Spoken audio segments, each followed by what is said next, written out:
I'ma get medieval on your ass.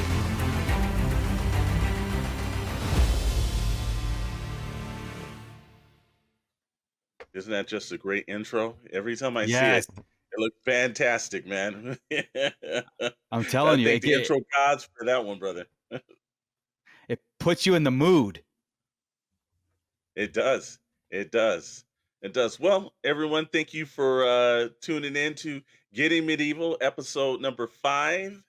And this week we're going to talk about the finale to the Rings of Power Season 2. And what a finale was that. As always, I am Alexander Storm. Right over the other side is my better half, Dr. Brantley. And down below is our moderator from the Sarlacc Digest podcast, Darth Moocher. As usual, my friend, I turn it over to Yes. you. Thank you. Thank you. Wow. So that's all I got to say when we kick off this episode of what Rings of Power Season 2 gave us as a whole, like the entire 8 episodes. I'll get your guys' reaction to the series as a whole. I couldn't be happier. I know that it's hard to not see things that are going on the internet and all that stuff, but there's a lot of happy fans out there. Even some naysayers that were breaking down the episode put a lot of positivity in certain scenes and what they were doing. Still had their problems on whatever it is, and by this point, we're 2 seasons in. We're going to go into the third. They should know the trajectory and stop complaining about it and just have fun. Just sit back and for the ride and see where they go with this. I know that when we get through this episode, we start talking there's going to be some contradictory things of what lore is doing and what the show is doing. But again, I think I'm in it as far as like what they're presenting to us and what season 3 it could entail. And I think it's just going to be more just chaos and everything. But what was your guys' overall, like the season 2 is like overall reaction and a score? I'm giving it like a 9 out of 10 for this season. I was thoroughly entertained and thoroughly enjoyed, and went back and did a lot of Tolkien searching and Tolkien studying in this season. It really put me in that mindset. So, what say you? I would say like maybe 8 out of 10. Okay. I liked it. There were definitely some things I think they could have done a little different. Sure. Cleaned up a little bit. Because some stuff felt a little stretched, and then some stuff felt very compressed. And some things seemed to come out of nowhere.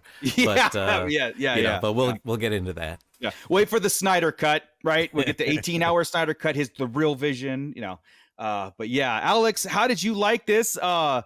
Diving into season 2 here, I know as a whole, like what's your thoughts, man?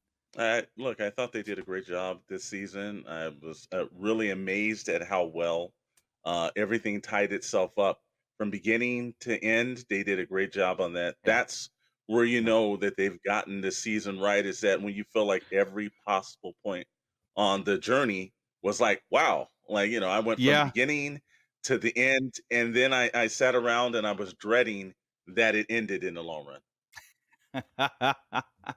Yeah, I'm there with you. It was like I said last episode, it was a bittersweet moment leading up to the finale because of what they were setting up and how it did put some bows on some plot lines, but also started brand new and not necessarily a bunch of cliffhangers, right?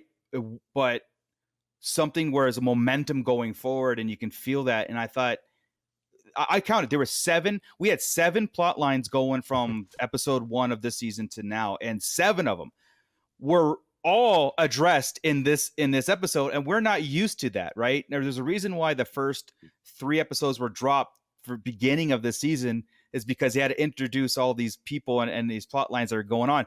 So the finale, and I think I would go into your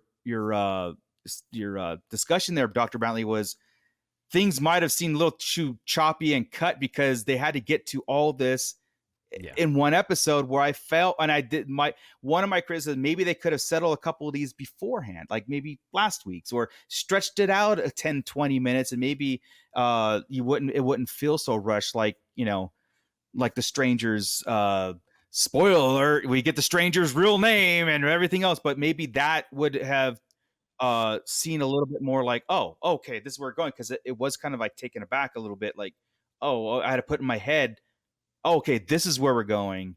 Where all the other lines I didn't have to. I could just watch it and enjoy it that way. But they did definitely want to save this as a reveal for the finale. Yes. That's the only reason to keep it this long going for the whole season. In fact, 2 seasons, really.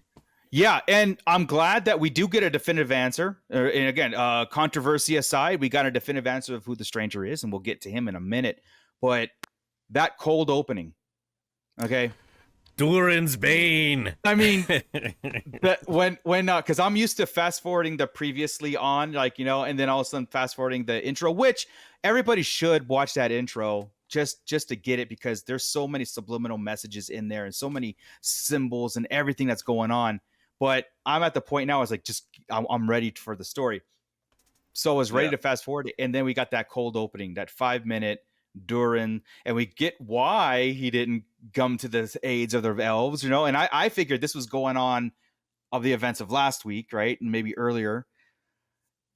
It came to a head. Prince Durin and King Durin came to a head where Prince Durin was like, this is going to end now. My father has to take that ring off, or I'm going to take it off for him. And he, they had their confrontation, a very heartfelt moment. Again, the beginning and end of this thing, I was like tearing up. I was like, oh God, this is great. The moments, the actors are so good. But then as King Durin is talking to Prince Durin, is telling him, like, you are getting stronger, and one day you will be stronger than me. And then his face started lighting up. The light started happening, and the freaking Balrog came out and just stole the show. And then we get the most beautiful moment I've ever seen in a Rings of Power episode, King Durin leaping to fight the Balrog, after, of course, he did take off the ring, came to his senses, but sacrificing himself to keep the ring alive, but also his son. I mean, that was great. I tell everybody, watch the intro. If you want to watch the rest of it later, cool. That intro is epic. I mean, come on. Yeah. Now, I know a lot of people were making fun of the dialogue between the father and the son, but I loved it. Yeah, how can you? I thought that was great. That's like, remember how you used to let me go just a little bit? It's like, no, you did that on your own. It's like, oh, this is beautiful stuff. There was finally some redemption in that a little bit, where Prince Durin could bury his father at this point. Well, have a ceremony and have a little bit of closure, even though it didn't have to end this way. But that respect that he was wanting this whole season, even last season, it was a tug of war, and of course there was the corruption. I felt there was a little bit of that release of that corruption. Now, again, you could be said like he took the ring off to protect it, or he took it off because of his son told him to take it off, and I'm going to face, the Balrog here and do that. So there's some little more demons there, but I felt like Prince Durin needed this, really, Yeah. So. I thought it was just beautiful, because first of all, the Balrog looked great.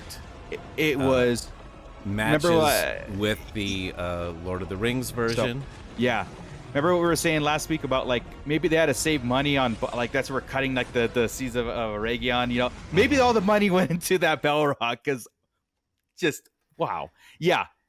The attention to detail on the Balrog to match it, in Lord of the Ring, or in Fellowship, I was so, like, relieved on that, because I've told you this, I want the two camps of Rings of Power and the Peter Jackson camp, fans mainly too. I want them to see this as a prologue, prequel to the Lord of the Rings proper, the Hobbit proper, like the Third Age. I really do. I don't like always comparing and and always combating. Like, I think there's a lot of room for interpretation on certain things, and I will give some of the critics the credit because I do see it. I do see what they're doing.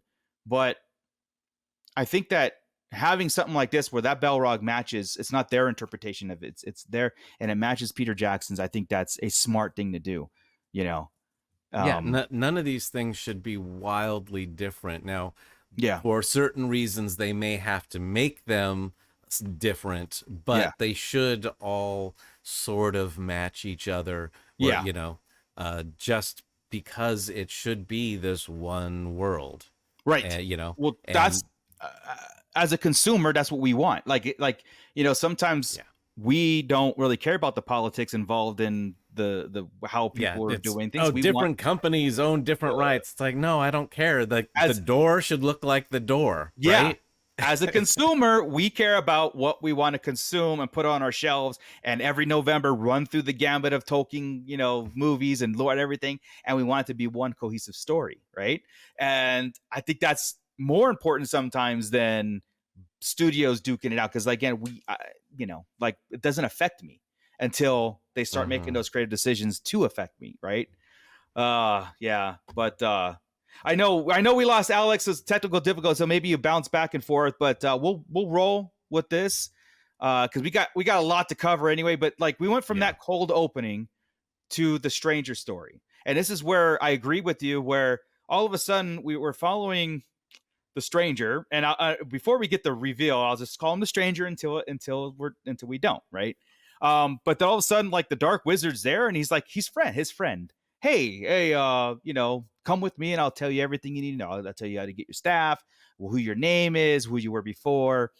And it happens in the Soars village, right? And then the nomads are there, and it has some. I got your friends right over here. Yeah. Like, so as what? Oh, they've got exactly sword to their throat. I had no idea. Yeah, you know, and so I think we were talking before. Maybe there was some more footage, and they just had to chop it up to, you know, kind of bring us to these points.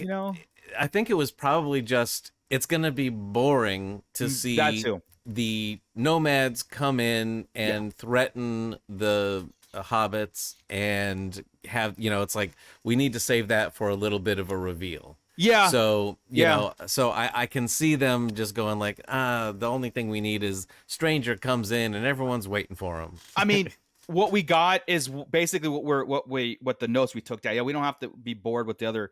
You're right, like that whole hostage situation. Oh no. Now, they could have done a little action scene, you know, of it, but it would just end up with them being caught. Yeah, and again, I guarantee they filmed it. It's just for editing. They just kind of like, look, here the most important parts where the two wizards now are confronting each other for the first time. The Dark Wizard seems to know everything about the stranger, and the stranger is like, I don't know what's going on. I don't even have my powers. And so the theories out there, again, just for disclaimer, you know, the wizards in this time period and everything from the lore are very a lot of gray area. And I will say this, like, it's throwing me off a bit, because I'm in this time frame, and the stories that went through, we're not really supposed to be talking about the wizards or have anything to do with it. So I do want to see it play out, where they go with it. After we talk about what, you know, the finale did, I do want to see where season 3 goes, and I see where they go with it, and if it is a major impact on the you know, the wars coming up and everything, or is it something that's just setting up the wizards in general? You know, I think they just couldn't do a Lord of the Rings show without having wizards without magic in it. You know, it's like, we need hobbits, we need elves, we need wizards, we need men. Good point. And so, you know, it's like, because if we don't have these things, people are going to say, well, where the hell are the wizards? Yeah, where's the fantasy element of it? Because right? they, you know, again, Sauron and these shows are for a general audience. They're not for the people that are poring over the literature, and they're not trying to be direct adaptations. They're for a general audience that is never going to read these books. 1,000%. Yeah. So it's like, they're taking some liberties, but as a casual fan, I'd be wondering, hey, there's magic people in Lord of the Rings, right? Where the hell's the Gandalf? Right. That's exactly. And so I don't know how much harm it could be, you know, like, doing it this way. Again, and I don't think they're doing this, but I think the writers are smart about it. And again, that might be people might come back at me on that, but Hear me out. I think they're smart about it, knowing like, okay, they might set it up in this. We're following the wizards in this, and we're following like this, like to set up Middle Earth and all that's inhabitants, right? But I don't think that they're going to be influential or a major role in the events to come. Maybe small, but not like the events of Lord of the Rings, where they were directly involved. I mean, Saruman, conjured armies to battle men, and he was after the ring, and Gandalf was so important in the Lord of the Rings. I think it's a different way where they're not going to be that kind of influential on it. I think they're going to be there. They're going to be existing, Alex. The Balrog has not see, defeated Mr. Storm. Yeah. Mr. Storm is having internet problems over here, and so all good. It's all happens like that. So now you guys are not choppy. Everything's going on. So what have we been talking about? Oh, we got through the cold opening of the Balrog, the Durins. We're on to the Stranger and the Wizards, right? Okay. So, and of course, I know we're gonna be bouncing back and forth through all these things, course. but as we're talking about the Wizards, we did get the reveal. We got the reveal, and I know it's later on. It kind of like I said, the show bounced around, but they called him Grandalf, which Gandalf interpreted as Gandalf. They would call me. Did not Gandalf. like the way he got that name. I thought that was kind of dumb. Yeah, I mean, at first when they were saying goodbyes, and we'll have to talk about if this is a real goodbye. Like, did Nori and Poppy, after their conflict with the Dark Wizard and all that, kind of resolved? And basically Gandalf told the Dark Wizard to F off. Hey, I will do my own thing. You seem a little too evil for me. Go away. And he did. He went away, and the nomads went their way, which I think they're going to come back when Sauron gets involved with the Easterlings. But we got the reveal of Gandalf. He got his staff, and it's the staff. So there's no mistake. They've telegraphed it from basically day one that's Gandalf. Okay, cool. But yeah, I mean, but here's the thing too on the name, right? So that's not his original name. That's just what they call him, right? Mithrandil is what the elves called him, and I think it was he starts with an O. The name. So they go by many names, just like all the Maiar in Lord of the Rings, just like Sauron, because he's one of them. Just a more powerful one. So I think it's wherever land that he's in, that's where they call him. So he doesn't go by Gandalf, but that's what they call him in those lands. So so when they were calling him Grand Elf, and then he just like Gandalf, that's what they're going to call me, and when he had his heart to heart with Bombadil, which was, I loved it. I loved his song, because it wasn't a song like the books showed us. It was a subtle song that he sat there and sang with Bombadil. It was great. This is maybe the most palatable they can make Tom Bombadil for me. Yeah. I'm very glad. Now, a lot of people don't like it because he's not the character necessarily described in the books. Right. But it's okay. That would be annoying. That's okay. Yeah. If everyone you knew, first of all, he's singing song about himself all the time, right? So I was like, oh, Dr. Brantley. And I was telling songs about myself. That would get real old real quick. Yeah. Yeah. So, I'm not really a fan. Yeah. But Alex, like we were also talking about why they included the wizards in this era, right? Because again, Lord, they're not really around. They just don't have any influential dealings going on with this time frame. But Dr. Brantley said it actually pretty good, and I was like, I'm going with that. Is that the wizards are there, and the writers put them in there to set the stage for Middle Earth in general, and set the fantasy element too, like wizards, Dungeons and Dragons type fantasy stuff, right? So how could you have, like I said, how can you go into a fantasy world with no magic, besides the dark magic of Sauron and stuff? So I get that, and I think that's true. I don't know how big of a role they're going to go on further, but and I know they're not going to end it. But what they might have ended was Gandalf and the Harfoots. Like Nori and Poppy went off with the swords, and they're going off, which basically they're going to start settling west, towards rivers and stuff. They're going to become hobbits, eventually. Though they're the ancestors of the hobbits. So Nori and Poppy probably go find their families and meet up and to join in and to do the thing. So did you guys feel that it was an actual goodbye? Like, I know us as audience, we'll probably still follow Nori and Poppy on some sort of level, but I don't think these characters are interacting anymore. I felt it was like a goodbye. Yeah, I thought so too. It seemed like this was the end of the journey Yeah. for them, you know? Yeah, because Poppy had her voiceover speech just like Sam did in Two Towers, and I thought Goosebumps, I was just like, this is perfect. There's doom and gloom, but she's saying it's beyond the doom and gloom. There's hope and there's love, and there's, I mean, the same thing what Sam did, you know what I mean? It's just great how it's mirroring that, you know? And the real spirit essence of everything is the hobbits anyway. I mean, they're the ones who carry the heart. But I mean, her speech was not exactly uplifting, though, because it was about sometimes you lose. Yes, sometimes things are not able to be put back together. Yes, that, but yeah. which I appreciated as a message, putting it out there, you know? Yeah, that's exactly. So again, they're the ones that see the love in between things. They see the light in the dark, right? You know, the ones. That's why the hobbits are so great, and they were written so great as like it's not just about warriors and sorcery. It's the magic in little things. Yeah, you know, it's where you would least expect to find heroism in these people. And again, and that speech right there was like very very very Tolkien and very Lord of the Rings. It was just great. So I appreciated that, and I do want to see more of that, like maybe in season 3 or season 4 to go back and revisit where they're at, you know.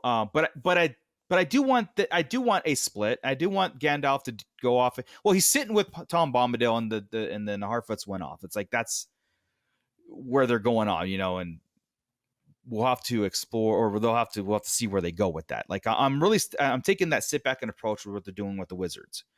Obviously, the story's not ended, but I'm not going to jump to any conclusions. I'm going to sit there and just like, all right, show me what you're doing with these guys, and then we'll talk about it, you know. But yeah, so we can go to Numenor. Round up the faithful. Wow. Yeah, I mean, and this is kind of true. What's happening here is kind of true, but here's the thing, with or without Sauron's influence, but obviously the influence is already being seeded in Pharazôn. You know, the jealousy of the Valar, the jealousy of the faithful. This is the sentiment. That's why they're rounding up the faithful and basically doing a purge of Numenor. He's becoming very disenfranchised and very pissed off on the elves and the Valar, everything. That's basically why Numenor falls in, you know, which we'll see happen. But I do think Sauron is going to go to Numenor in season 3, and I think you're going to see a very condensed plot line of his influence and basically forcing the Numenorians' downfall by Pharazôn. Pharazon's going to be the last king, which is true. It's a whole thing, and then because it makes perfect sense of what happens to Sauron moving forward. So again, not trying to jump too far ahead, but what we got in the finale was a perfect setup. A lot of people are saying, okay, but Sauron's not there to do this. But again, Halbrand was there, and maybe he planted the seeds. The Palantirs were there, and through the Palantirs, Palantir, whatever. Yeah. It starts with a P. Try it with a P. Yeah. With those planters. Yeah, but see, he could still have influence over that, even just with those, you know. So I did like what was happening, and again. Elendil saw his vision. He's running away from the capital, and he sees it burning in the behind, and he name dropped his other son. So that was awesome, you know. Anarion was and we didn't need to see him until next season, right? It's like up till now we did not need to know anything about him because it wasn't important. It would have just been another character. Yeah, and a lot of people are upset that Elendil had the daughter, and like she doesn't. I said, yeah, well, this is the device they used. Her character is whatever. Yeah, it's kind of like contradictory. It's like ring the bell. Oh no, everybody run. You know, I don't know. She knew it was bad, but again, it was because of Isildur's perceived death that she went off the deep end. And basically her father's, it's like, you're on the wrong side of history here. But again, like, they almost killed your father. You don't care about that, but like, but anyway, she's a made up character for this. Now he's going to he'll get one son back. Elendil's taken off. Isildur is coming in. Like, we finally got Isildur and where he's been happening, and Pharazôn's son being Pharazôn's son, going to, Yeah, I meant to look up that character's name, but starts with a C. man, I hate that guy. Yeah. Because he was, right He's a at first dick. like, oh, Isildur, yeah, your sister will be so happy to see you. Yeah. I told them all you were fine. By But, the way, I'm not saying I killed your best friend, but he's a weasel, and so that's going to be a major thing for next season. Yeah. Is he's going to be stuck there underneath them and maybe try and get his sister out and the queen. That's about the only thing that they need to do. What I was always, because I'm looking at Isildur's and Elendil's kind of like plot or story going on. They just have to be on Numenor. They have to get Isildur back to Numenor. They have to, and because again, everything is lining up with what's happening. He's going back. What's happening with Pharazôn and what they're doing and what they're eventually going to do to cause the downfall of that. Sauron has to be on there too, and then it all fits into place. It all will drop into place, and it's pretty cool, So I know I'm fast forward jumping what's happening with that, but again, we got in this episode on the finale, we got 7 plot lines coming to a head on here. Some of them ties up with bows, some of them advance the next part of it, and then some of them were cliffhangers, and fun little bits like Elendil gets Narsil. It's like almost a 1-to-1 replica of Narsil, which is Aragorn's sword that was broken. That Sauron crushed and broke the shards of Narsil, right? That Elrond has in Rivendell. Balrog, cool. Narsil. I mean, there are things that, again, I don't know how you cannot be excited for this. I just don't, because that was awesome. Aragorn's lineage is right here. The line of kings is right here. This is going to be the start of Gondor as we know it. The Rohirrim, the kingdoms of men on Middle Earth, besides Numenor's, it's going to have a major impact. And I love seeing all that kind of come together on this, But Theo and Isildur, again, there's a lot of heartfelt moments here. When Theo was confronting Isildur, like, oh, you're going to go, I think Theo's going to go off with the lesser folk that he says. And he gives Isildur that hug goodbye. I was just like, oh man, like, well, and it's like they brought Theo back to where he started. Yeah. Right. He's finally seems to have gotten over a lot of his pain and everything. Yeah. Yeah. And, and then as soon as the jerk boy comes off the boat, he's like, hi, I'm Theo, son of Bronwyn. He's like, out of the way, kid. Out of the way. Yeah. Again, that was something that the writers had to fix because the lead actress that was in that, she quit, and they had to kind of come up with something else. I'm glad that Arendir is back with the elves and like he's there, because again, he's one of my favorite characters of the show. Probably the greatest stunt, kind of like action sequences that elf did, man. But it tied up that loose end. But again, establishing Numenor's foothill, that they did have these power struggles or these power things going on. I don't know if it was that evil or that kind of like vindictive to do it. And you're going to pay tribute. We're going to be an empire now. And they had a great thing about the trees too. It's like, they're just trees kind of. Oh shit. Here go. The ants are going to, especially with these guys that were saved because of the trees. So yeah. So I think Pharazôn's son's going to meet his end with a branch. That would be awesome. Yeah, I'll just say, look, I thought that, the plot line worked itself out. I thought the jumping back and forth wasn't too confusing. I think that it did an excellent job, especially when you jumped from the elves to the orcs to the the men coming up on the island and changing and the guard. Yeah. All those aspects worked extremely well for me. I thought the special effects in this episode still was remarkably good. Yeah. Pacing wise, it like this is how you do an indie. You this is how, if you want a textbook, like how do you wrap up a bunch of stuff and then you don't give such a terrible cliffhanger. You actually leave it where you felt like the season was resolved, and then you can move into the next season instead of that. Oh, wait a minute, they're about to do something, then it fades to black, Right. and then you're waiting next season for to do that. I'm getting a Yeah. little bit upset with that when I look at other shows, especially network TV. And again, we know this show's coming back for 5 seasons. We just don't Yep. know Yep. if other shows are, but we know we're definitely getting a 5th season on this. Yes. And this Yeah. is the aspect where I kind of just thought, like, again, everything rolled itself well. I love the characters. I love the battle scenes. I thought that we technically knew that there was going to be an orcs change of the guard, We because yeah. I mean, it made perfect sense. yeah, Sauron's taking over Adar's army. Yeah. Yeah. it was labeled from that at one point, and Yeah. his death was mimicking in the same way that it that we saw when Sauron got it. It was like I knew Oh yeah. exactly when that moment was going, what was going to happen. I was like, Yeah. okay, this is textbook. This is where this.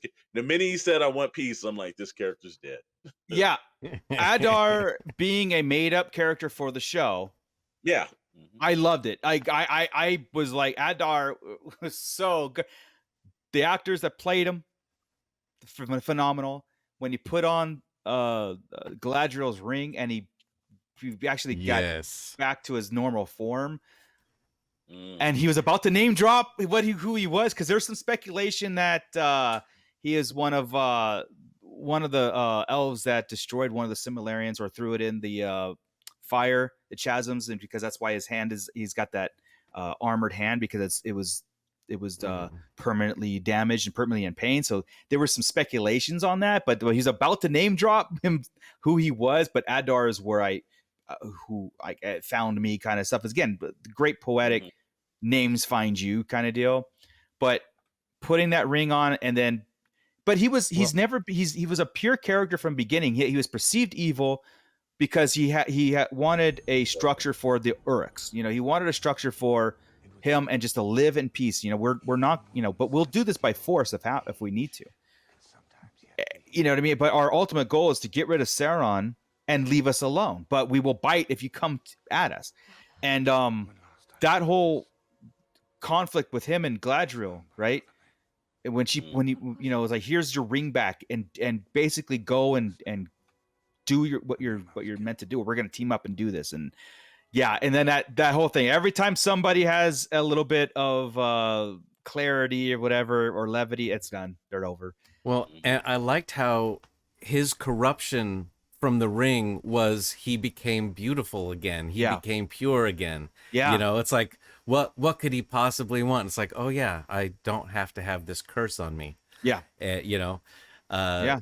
Great stuff. And as soon as I saw that and he gave it back, I was like, oh yeah, you're not long for this world, buddy. Yeah. And he went out. Yeah. Now his lieutenant, I did look up this name. His lieutenant's name was Glug. Glug. Yes.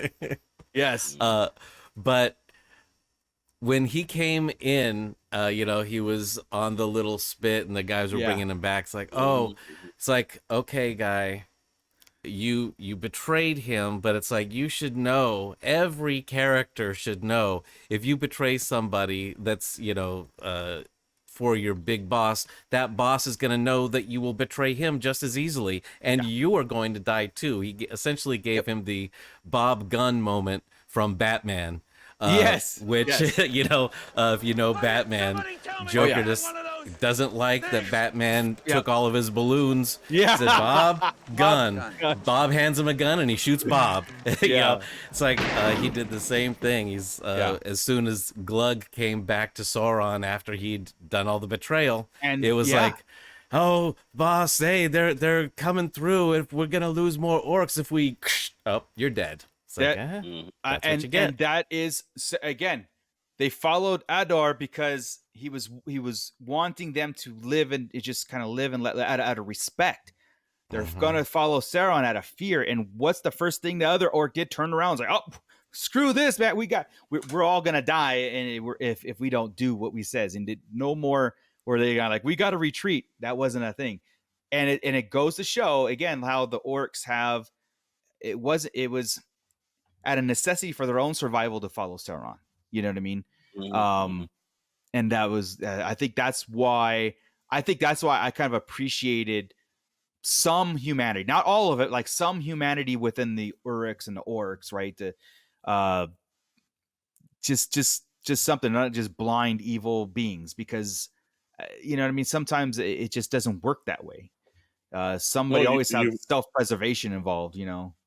You've got to give characters levels. You can't just have them totally evil, totally in the situation where all they are is bad, destructive, and then what is the purpose of having these characters? You need to see a little bit of balance between them, and I thought they did a extremely good job of showing the orcs as it. And look, no other scenarios. You don't see that happen in Peter Jackson's version. Peter Jackson, no, they were just evil. They were ready to go. They didn't think about it. It's let's go tear this place up. Right. Over here, you had characters that were like, well, wait a minute. We're losing this. We need to get out of here. Like, no. Keep going until there's no more.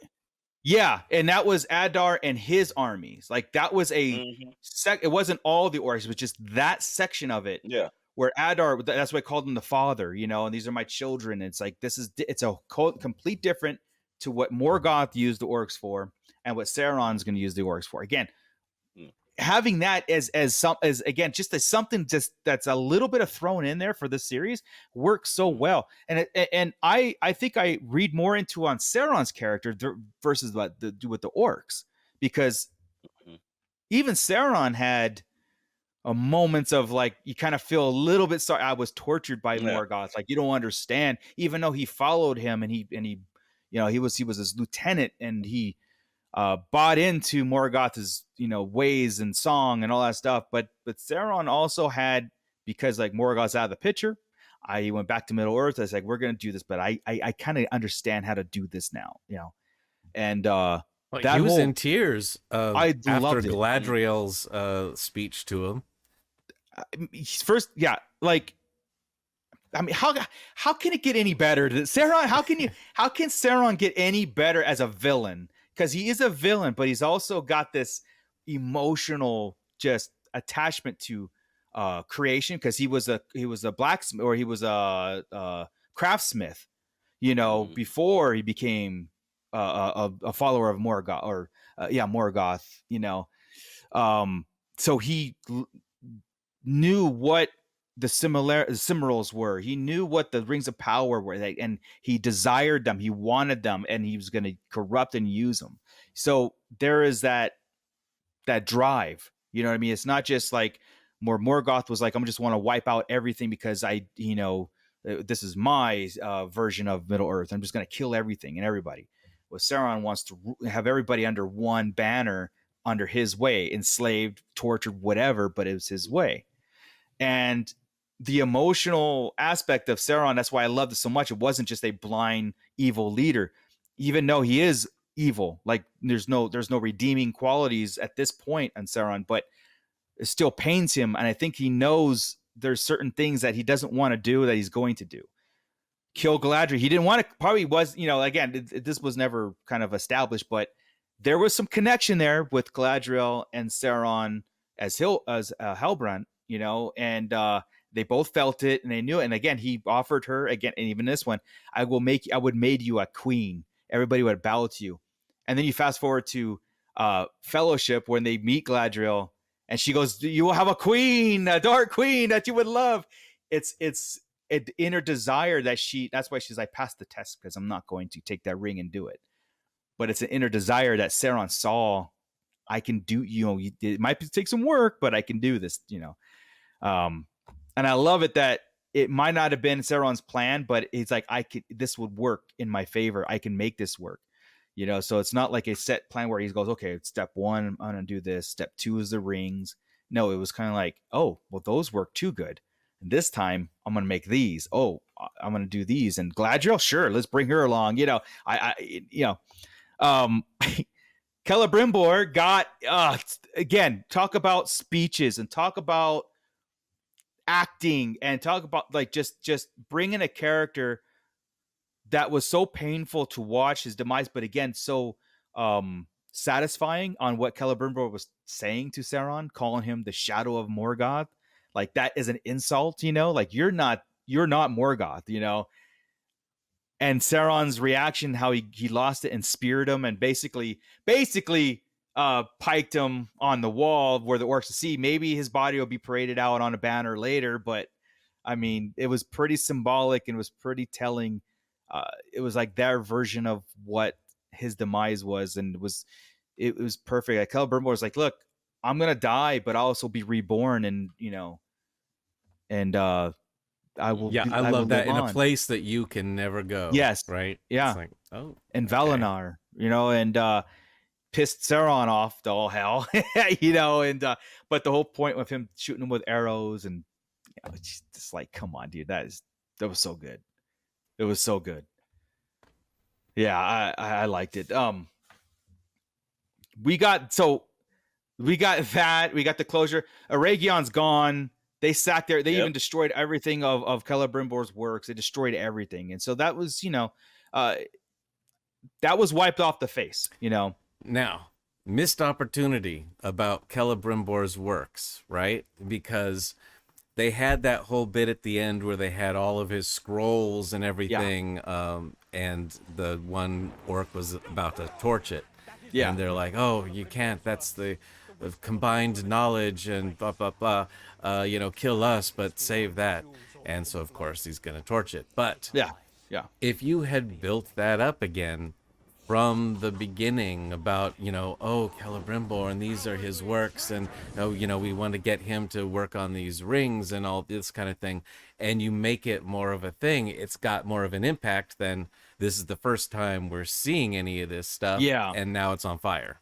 I can say, I know, like, because from Sauron's point of view, why he ordered just raise Eragon to the ground, basically, because he's like, I accomplished what I set out to do, and I don't want any traces of it, so destroy it all. He doesn't care about preservation, right? Mm-hmm.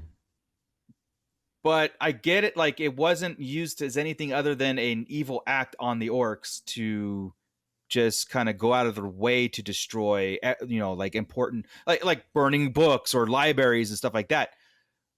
I felt Elrond's response to it was needed, but at the same, you're right. Like, I don't know what, like, it wasn't, it's just, hey, let's have the orcs do one more bad thing. That's what I think. I was thinking it was just an evil act. Like, and did we need it, or was there somebody's question like, look, what about all the libraries? What do we need to show a scene? You're right, Tom. Let's do this scene of them burning the scrolls, and I don't know. And like, I figured you could have done that without it. I mean, you could just assume everything with Eragon went down in flames with it, you know. But it did. I guess that was their way of capturing Gil-galad and Elrond and escaping. I guess. Yeah. So, I mean, again, I feel like there's a whole cutting floor footage that we don't see. Last time we saw Arondir, right? He was getting stabbed up by Adar, I mean, and now he's not even having like a little ache. There's no blood.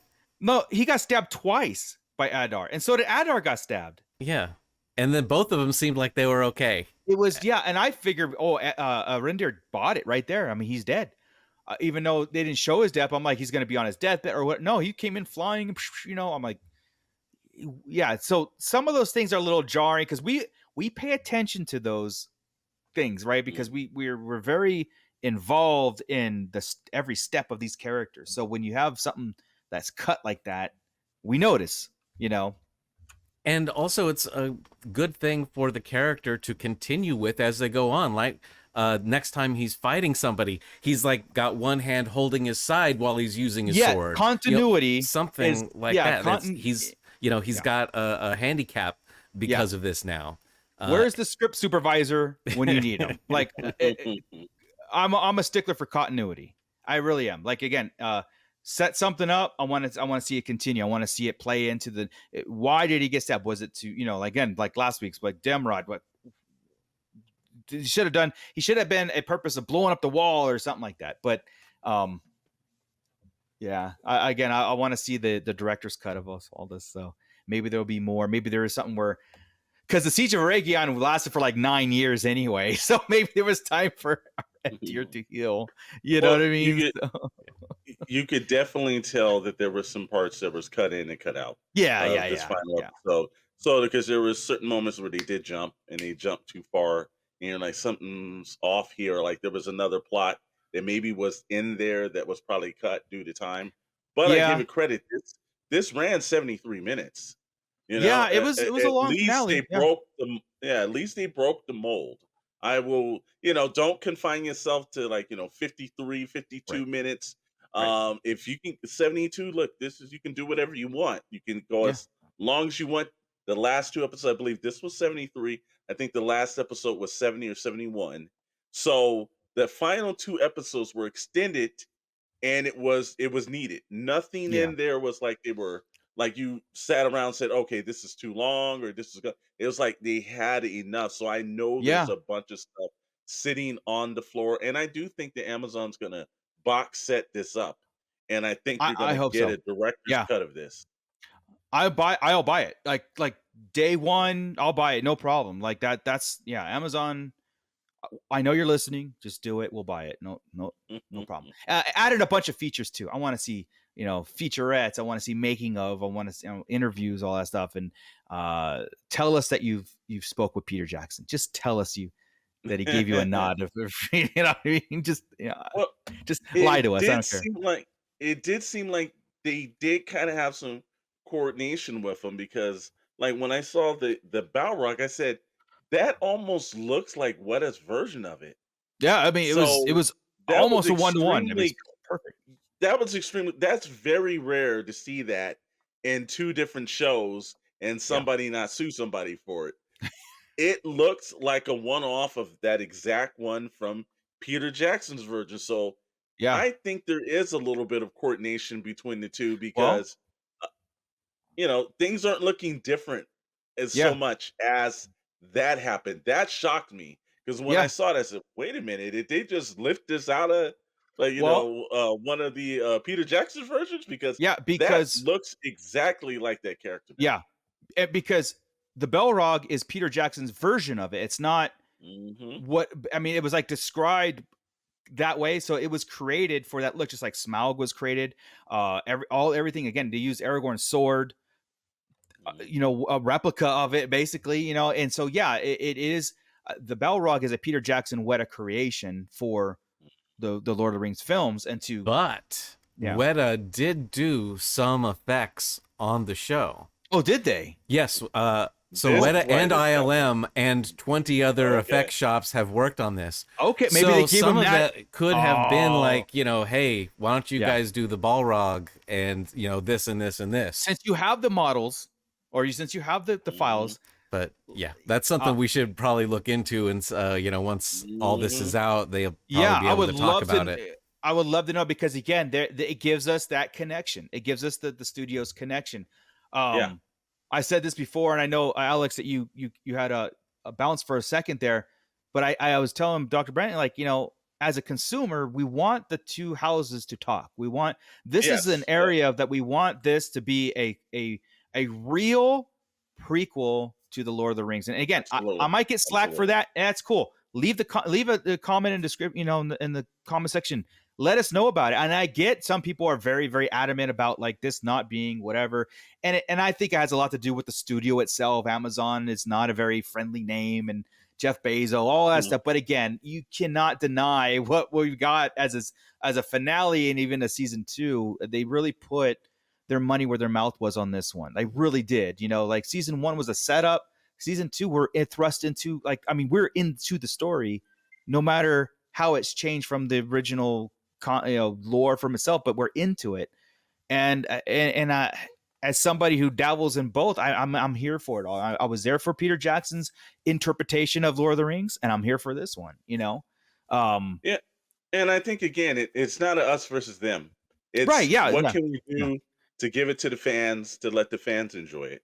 Yeah. And I think if that makes sense, because again, I sat there and I said, I have yet to ever see that 2 different studios, and that effect is the same. And I sat there literally, and I went to like Google and I re-looked and I said, that's a shot for shot of Peter Jackson's Balrog. And I was like, that can't happen, or it's not supposed to happen. But if Weta did work on it, Weta's like, no, I think you're okay. And it might have been enough to have fooled the executives at Warner Brothers, because they might not, because let's be honest, like Dr. Brantley will let you know, executives rarely watch stuff all the way through, and they rarely read anything. So chances are this could have been passed over 2 different companies, and no one but the effect houses knew that this happened. Yeah. Well, it's a major plot point, and it's a major character into the Lord of the Rings mythos and everything like that. So, because they could have scrapped it all together and just kind of hinted at it, right? And wrote around it, but no. And again, that's why I get pulled into it, because it's like, damn, dude, it's a great bookend. It's a continuation, I don't know if I don't think we're getting, this is not the end either. I think we're going to get more of it, because Durin, Prince Durin has a dilemma. He's got several dilemmas. He's got, first off, his brother coming into the fold, who's going to either demand a successor, and he's going to have the others, dwarf lords coming in for their rings, because they've been paying tribute this whole time. You know what I mean? And so they're going to demand their rings. And so now Durin knows exactly what the rings are capable of doing. What does he do? That's going to be a major thing going forward into season 3. I think it's going to be a problem. And you're going to, there's a big question. A lot of people say, where were the dwarves during the events of Lord of the Rings? It's like, well, they were fighting Sauron's armies, but they also had their own problems. They weren't involved in the final battles, but they were battling. That there was things going on. Well, also they were all dead in Moria. Yeah. Khazad-dûm is completely destroyed. Eventually, Balrog said, "This is my home now, my mountain," and so we're gonna see. It's like I said, it's not the end of it, and there's gonna be some major conflict within the dwarf storyline moving forward, and that's gonna be interesting. Although I will say this though, if you're gonna go out, and you guys probably already touched on this when I had my technical difficulties, but if you're gonna go out, Senior went the hell out. I was like, he takes off that ring and he picks up his axe, and you're like, okay, man. I had much more respect, especially when the Junior goes, you've always been stronger than me. He damn straight proved it, because he jumped straight up, and I was like, maybe he didn't die. Because I saw Axe versus Fireblade, and I was like, maybe, he might have survived some of that. Everything. Nobody know death, right? Yeah. Just the fall is going to get him, because you saw the Balrog was trying to climb up, and it kept falling down as he was trying to get up the side of the mountain. Best cold opening I have ever seen. That is one hell of a special effect. Give them credit. They had it right. Then you said, okay, if we're getting this opening, what the hell is the rest of the 63 minutes I did. I sat there after that, and as the title was going, I was just like, we are in for a ride. This show is not holding back, and we are going for it. And again, and even going into Sauron and Galadriel's conflict, and him getting the 9 rings. Yeah.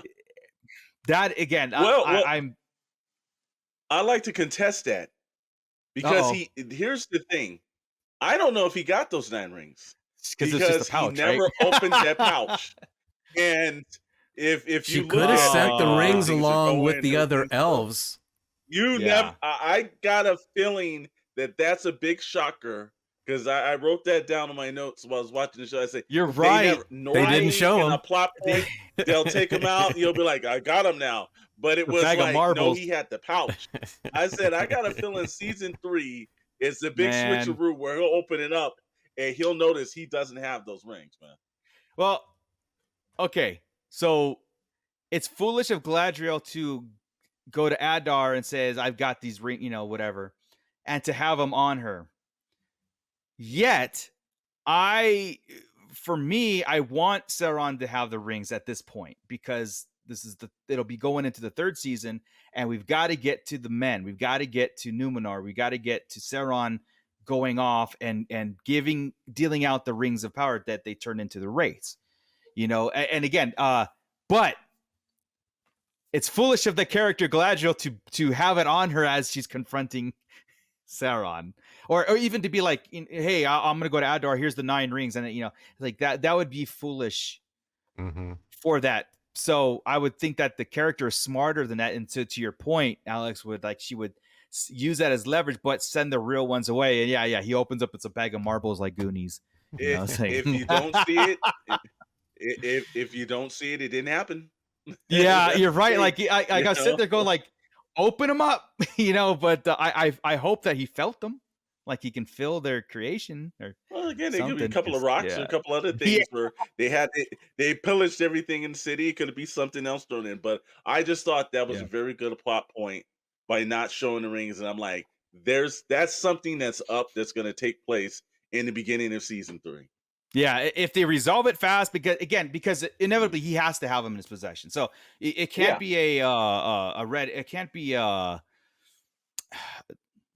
don't know, a MacGuffin. You can't have that always the carrot on the stick, because eventually the rings do get distributed by Sauron. You know what I mean? So now here's the one aspect. Even though he's in a new form and situations, everything, when they were in Numenor and they mentioned that she was an agent of Sauron. Oh yeah. And then he had the rings. That kind of based around for me was like, okay, so what happens when someone else comes bringing something magical to you? Will they believe that that's Sauron, or will that be the demise of everything that's going on? So they kind of left some room open for some reinterpretation by certain events due to dialogue. Well, yeah, I mean, so the events on Numenor, it was the men on Numenor right there resented or grew to resent elves because and so that's why you have the faithful, which are keeping the elves' heritage alive, and they're the ones who trust the Valar and everything. And so you have the men on there who is starting to hate, because inevitably Pharazôn wants to live forever, and he finds this out that I might be able to through Sauron, and that's why Sauron sends him to, hey, go west when you're not supposed to, and then when he goes west, that's when all shit breaks down. But so this whole again, I'm trying to like figure the Numenor situation out without Sauron, like without him physically being there. But again, I think he has to eventually be there. But the seeds have been planted already. Pharazôn is saying, hey, Sauron is evil, and the faithful are agents of evil, and they round him up, and that's but at the same time, he's kind of bought into Sauron's ultimate plan. He saw it. He saw his future, and the future is with Sauron. And so he's conniving this situation. He's creating chaos when there shouldn't be.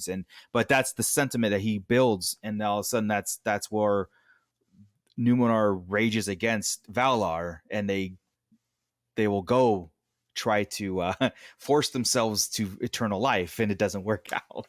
Again, I'm jumping ahead, but we're gonna see that in 3, and it's gonna be epic. It's really gonna be epic, especially when we see Sauron effects and he has to go to Mordor. I don't want to get too much out of it, but yeah, it's gonna be cool. It's again, I see, that's the whole thing. It's like I see where the show is going, and they're hitting major plot. They're hitting points. They're hitting the beats that it needs to hit. Especially with a Lindell, especially with a Isildur going back to Numenor, because they're gonna do it, and it's just not, again, it just might not be the nice way that you thought it was gonna be. It's just going we're going to go this way around it, which is fantastic. Again, how else can you do this kind of story, without breaking it into these plot points and then having it. I mentioned this. The only thing that's really I'm having a hard time grasping is the wizards. That's all. But I'm not having a hard time grasping. I'm having a hard time like seeing where, because I have no point of reference. You know what I mean? I have, and again, and that kind of exciting for me to be like, okay, let's just see where the show goes, and we'll just discuss it and talk about it. But there's no point of reference if I could see them influencing anything without them really destroying lore, aspects of it. I thought this season the writing went fantastic. I thought they really picked it up towards the end. It was never a really dull moment. I think that's when you can get an entire season, even if it's 8 episodes, and you can give a very nice roller coaster ride, and the dialogue back and forth was equally as important as any of the fight scenes. Yes. Yes. That you've done your job as a studio, because never once was I bored, and I thought, God, episode 4 didn't really do it well, and there was a lag for a bunch of stuff. It's like every episode picked it up, but those last 2 episodes blew everything other than the first episode of the season. Like those were your 3 best episodes. The bookends were your 3 best episodes. Yeah, I'm a proponent of dialogue is more important than action. Like I lean forward when people talk, and especially when they're given, saying more than they should, right? Like, Star Wars does this all the time when they talk. I'm like, name drops and world drops and all that stuff.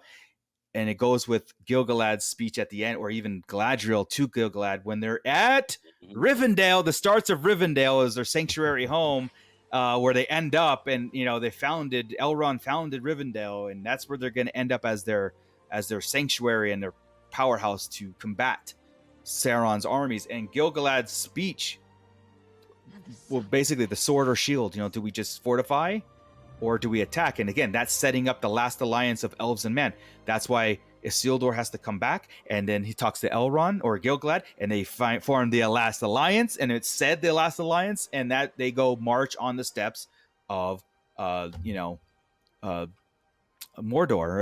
I forgot the tower's name, but I mean, it's again, and I felt that was like such a great, like, all right, man, we're already here. Like, we're already at the beginnings of the battle, the major battle that takes place where Sauron loses, right? So, I mean, we're getting there. It's just that I can see it happening. I know next season is going to be a very heavy Numenor experience, especially with all these other sprinkled in things. I don't know if Elendil's going to be attacked, or I think maybe we'll have a battle of Sauron's forces finally mustering up his forces instead of just now getting Adar's forces. He's going to be really, calling things to his aid and building this army of his legions. And it's great. Like I said, I had the beginning with the Durin speech to Senior and Junior got me choked up. Poppy's speech got me choked up. Yeah. Galadriel's speech got me choked up. I was just like, God, like this the finale is probably one of the best finales of a season I've ever seen, because it did so much. It gave us so much action. It gave us so much dialogue, and the acting is absolutely superb.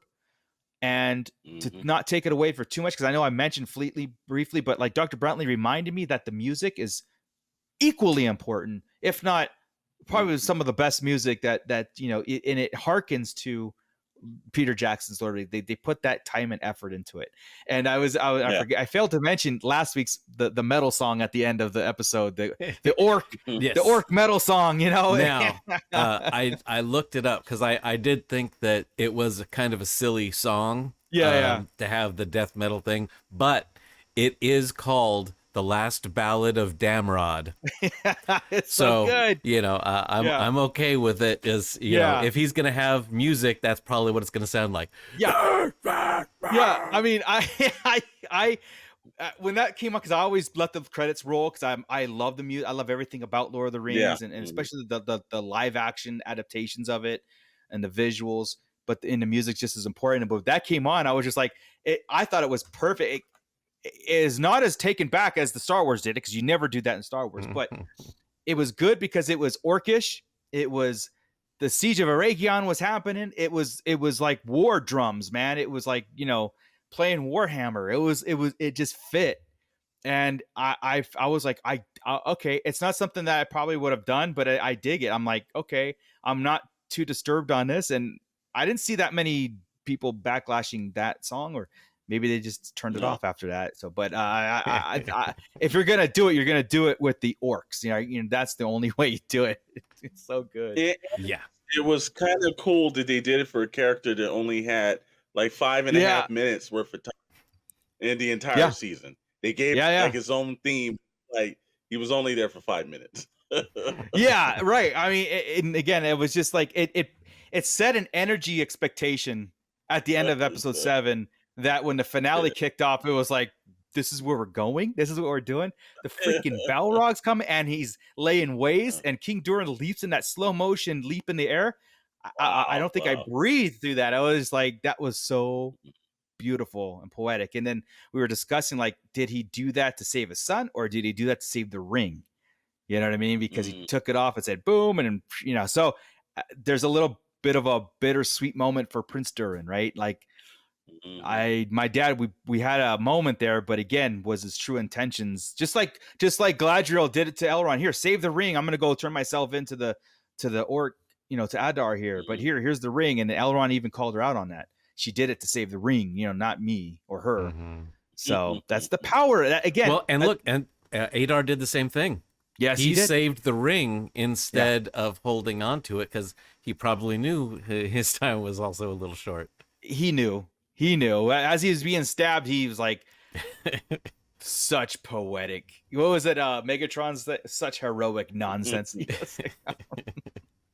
Sorry. The one last missed opportunity thing I wanted to say was the dwarves. When the dwarves come in, it should have been a big heroic moment that, they finally show up, right? And the way they did it was, you hear the horns, and then, Anatar looks over the edge of the cliff, and then you see people from high above, and you see them going down the, path. Yeah. And then Gil-galad says, the dwarves. And then you see them up on the thing shooting arrows. But it should have been, it's like, you hear the horns, and then it's like the big, reveal, like you see that it's the dwarves. Yeah. And even though it's not Durin, it's the second in command guy that comes up. It's like you have a big reveal. It's like, aha, and then you go into it. Yeah, the Riders of Rohan, the moment exactly of the sun rises, and it's Gandalf, and they come over and have a kind of a clashing battle. But I when we get the DVDs, those better be on there, right? Like, but see, that's a simple thing that if you had shot it, they would have included it, because it's like one shot, really. You know, that it's just the hero moment. That's all you need, is just one cool shot of the dwarf stepping into frame, and you're like, oh, they're finally here. All right. Yeah, I know you guys know this too, but sometimes the people's favorite and best shots get on the chopping floor because, it's for sake of time or pacing or whatever it is. They got, because I said I counted 7 plot lines that this episode went to. Boom, boom, boom, and we've been used to episodes having 3 or 4 at the most, and then the next episode would follow something. Maybe we repeat a couple, but this one was like, and I was thinking about that. I'm like, damn, we haven't seen a Isildur for a while. We haven't seen Theo for a while. Where's Poppy? Where are all these, like, and then we're like, boom, boom, boom, and then what suffers when you do something like that again is it's that sometimes that marination of a scene, or that marination of the impact of the dwarves coming. Because it looked like 5 dwarves showed up and fought 7 orcs, but one of the best shot was that continuous tracking shot at the beginning when the orcs were coming in of Aragion, and it went to the elves, and then they died, and it came in. It was like a 2-minute or. And it wasn't that long, but it was just cool because you see, the orcs coming in, they're running along the thing. He jumps off the roof and slides down, and then he's immediately killed. Yeah, and then Galadriel comes in. That was like, I was sitting there going like, this is great, because as a viewer, that's the intensity and chaos of war, and we got it. It was just like, that to me shows that, again, leave a comment if you disagree, but I don't know how you can disagree. But that's the level of respect I feel these creators are giving this series. All right, not talking about what they're taking and not taking from. I'm talking about the level of detail and the time to, again, put in paintings and stuff that where you're not even going to see it, but it's there. The production value of it, the actors are buying into their roles or not. It's like, to me, that they want to be there and they're acting their hearts out on the show. And it has been that since day one, since the first season, I think. And I hope it continues, because I thought there was a rumor, and this could be false, but there was new show runners coming up for season 3, like not a cast, but show runners. So yeah. That can hurt a thing, or it can make it where it's new blood, because again, we are going to get into some different storylines that might require some different kind of writing, script writers on this. Well, it's also too, the writers just could have got promoted as well too, because the show in other people's eyes is successful, and what happens is, like, you get a overall deal here or overall deal there, and you're like, hey, I started with the show, but I gotta do what's best for my career.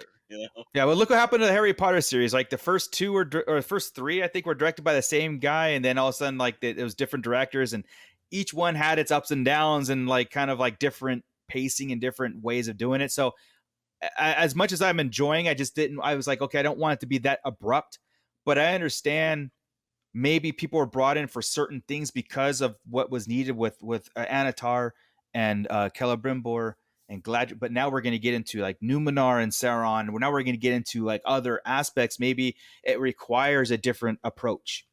That's how I'm trying to look at it. It was the showrunners that actually wrote this episode. They were the credited writers on it. Oh, so, I mean, if you liked what was going on, they're the ones behind it. Okay. Yeah, I love what's going on. That's me. I know you guys are in for it. I know you're in for the long haul here. Again, there's, from what I've seen, people still have their problems, but they do appreciate this season and as a whole. And there was a lot more positivity involved in this season than there was the first season. And I think, because again, I think there's going to be a time where you sit back and what the show's going to do. So by season 3, you should stop with the lore thing. Like, really, I mean, it's not like, okay, we understand the rings were forged a long time ago. We understand that the elven rings were forged way after, and it took so many years. I get it. But at this point, at season 3, it's like, stop already. That's like, I also was reading where they stated in a couple of aspects that the viewership over the last 3 episodes had went up. Oh yeah. And I noticed that the reviews, whether it was through Forbes or Deadline or wherever, or Entertainment Weekly, that the reviews in the last several episodes were really more favorable than I saw in the earlier part of the season. Like, oh, they're messing Lord of the Rings up, and this is not working with fans, and the viewership was low. And then I started to see like viewership had went up, and there were more people praising the work that had been done. So that was a shift within the first part of the season to the second part. Yes. So that's why we say see it through, man. Critics say it's good. Yeah. I always tell no matter if you're like, I'm sorry, I go off on tangents a lot. So in Big Bang Theory, when Sheldon says that when he's going to start watching The Flash, he wants a commitment, because when I start something, I'm finishing it, and I want that level of commitment. And everybody who starts, so you can't judge a season with 2 episodes. Like, you just can't, because it might do something, and it might project it into like this epic thing that obviously it did. Season 2 was epic, in my opinion. And I'm glad that people see it through, but there are people that stopped it too. I'm not watching it anymore. I'm like, well, hey, you do you, but I feel like, life is boring if you don't get involved and just kind of like, this is fantasy, man. This is, this isn't, I understand Tolkien wrote this all because of English history didn't have a mythology behind it besides like, King Arthur, right? And it's like the same story, and this is why, but it's not real. This isn't real mythology. This is fantasy. Even Tolkien himself wasn't finalize. This wasn't, none of this was set in stone, so to speak. Like he didn't, first of all, he didn't finish all this stuff. And so he might have intentions that may have went completely off what he actually was writing to, that his son took over and finished, you know? So me as a fan, I'm okay with letting it kind of morph into a visual aid versus the written aid, right? Because this is it. We're not getting anything else after this. You're not getting a rehashed Lord of the Rings in our generation, in our lifetime. No. I hope not, because they're perfect. You know what I mean? I hope not. With that said, I know that we're going to wrap up here and everything.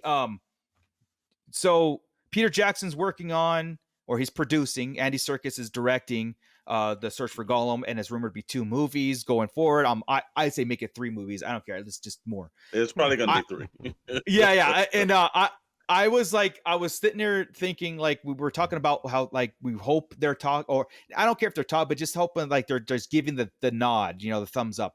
And I hope that Peter Jackson coming back into the fray isn't a direct response to not my Lord of the Rings. Like, that's not my Lord of the Rings. This is my Lord of the Rings, or, you know, Tolkien. I hope it's not him coming back and saying it was perfect the way it was. I'm going to do it again to prove it, you know, because as much as I fist pump that, like, I want more anyway. I and I know you guys do. We want it to blend, and we want it to be seamless and be a perfect marriage to each other. These are bookends. This is Middle Earth being told in 2 separate eras, and I feel it's doing a great job, you know. Well, here's why I don't think that's happening, and I'll be quite honest with you, because if you've seen outside of Lord of the Rings for the last, let's give it 15 years, everything that Peter Jackson has done outside that has been hasn't worked. That I believe it was Mortal Engines. Like, we saw it was supposed to be a big disaster. thing. Yeah.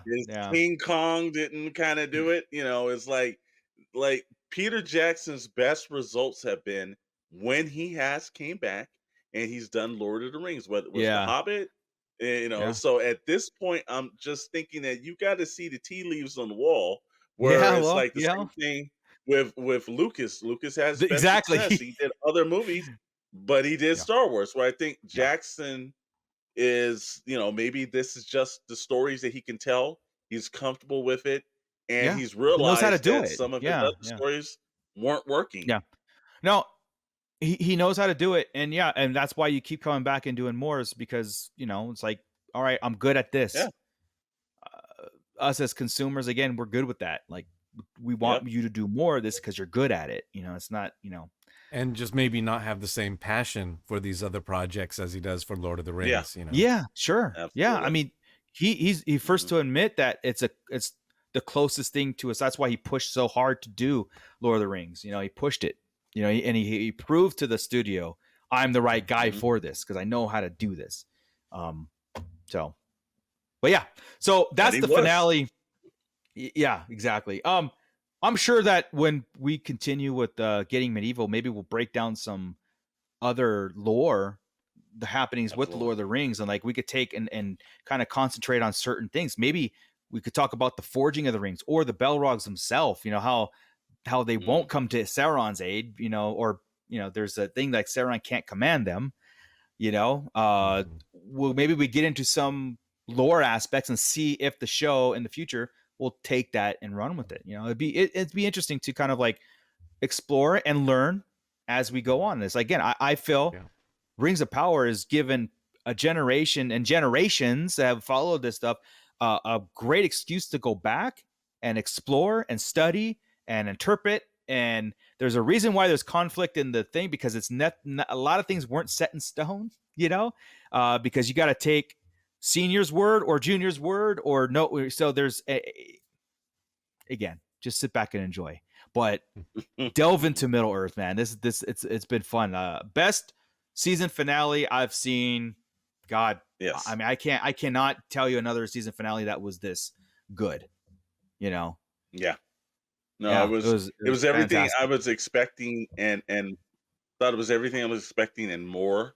And you know, it's very rare when you're left satisfied at an end of a season, because again, normally some stupid cliffhanger and it Yeah, leads you this right was in. You're great. like, oh my god, I can't believe they did it. They kind of bookend tied all the stories, Yeah. so very And smart. yeah, and I love what it's they not did a at this cliffhanger episode 8. Yeah. Right. that you have to pick up immediately where they left off, right? They can pick Mhm. up in a couple of months We can have later. a It's like time jump. Yes. after they've settled in Rivendell, after Yes. they're getting their army prepared, I think we will. all that kind of stuff. Yeah, But I think season 3 we're gonna have a time jump.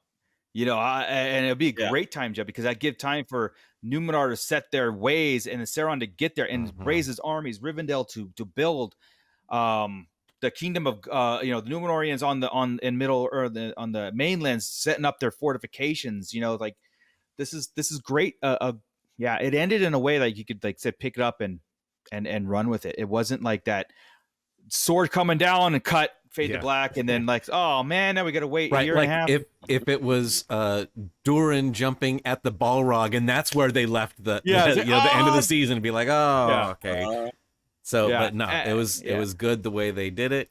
Yeah, Get that and out it of wasn't the a way. House of Dragon where season 2 where it was like this whole lead up to saying we're going to go to war.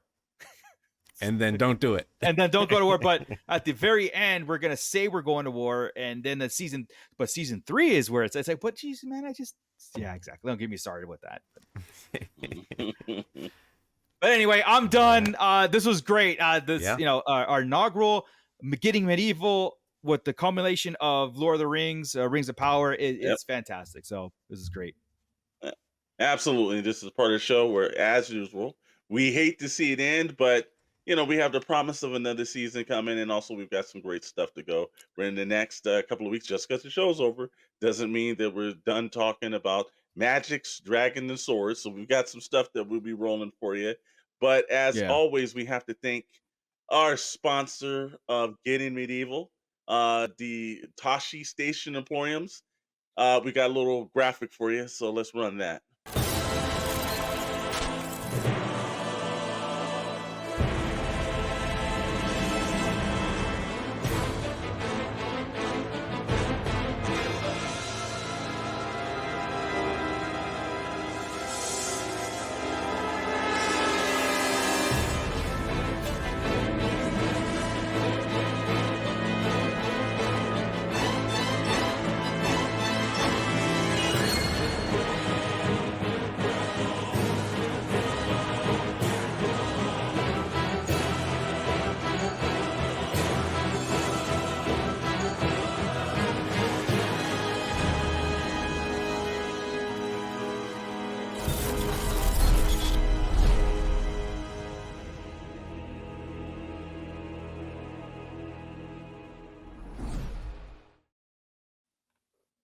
Nice. And it looks right. like like I always some say, of the new stuff you were working on the elevator shaft on the Death Star or something, right?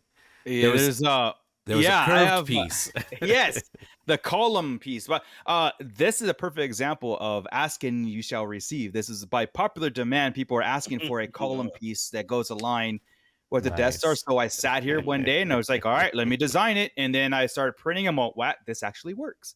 So I created that piece plus a couple more pieces, which is going to be a wave 2. So anybody's collecting the Black Series 6-inch Black Series or a 3 3/4, I've got Death Star wall pieces.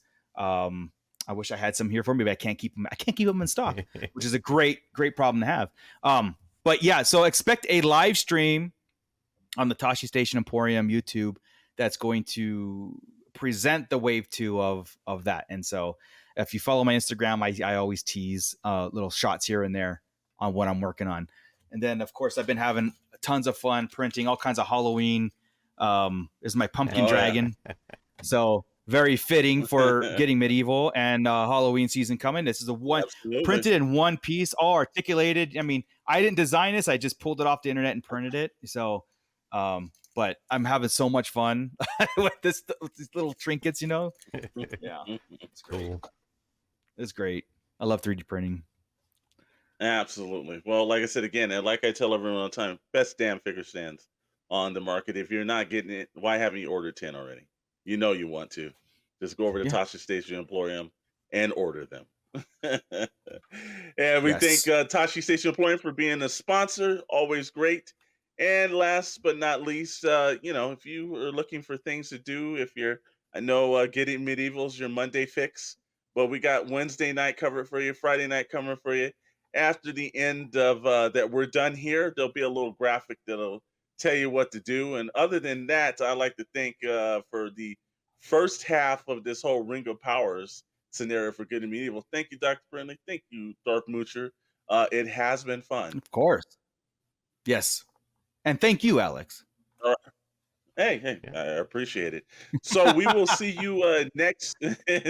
We'll see you next week for Getting Medieval, and we got some surprises coming up. So stay tuned. Nice. See you.